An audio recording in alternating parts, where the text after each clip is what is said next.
পাইছি সেটা ভিতর কাপড় ছিল। তুই জানবি রে বাবা, এই সকল জিনিস মাথা মুন্ডু কি যে সব করছে কে জানে বাবা। অনলাইন থেকে কিনতে পারছে, অফলাইন থেকে নেই এটা। বলো অফলাইনে খারাপ না কি হয়ে যায়, মানা করি শুনে না এরা, কি বলবো আর। অনেক কিছু অফলাইনে কোথাও অ্যাভেলেবেল নেই, অনলাইন করে না, অফলাইনে নেব।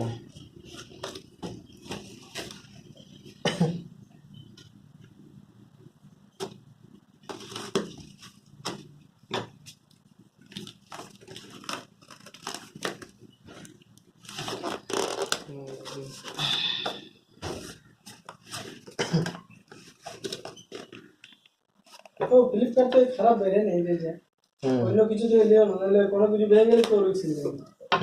সেটা তো সেভ হচ্ছে বা। আমি করছি, দেখে ভিডিও করতে পারছি, আমি করে দিয়েছি। আর দরকার নেই, এটাই মেন। হ্যাঁ ঠিক আছে, সঠিক আছে। এত দূরে মেন খারাপ বেরে তো থাকলে অন্য কিছু জিনিস বেরোতে পারে।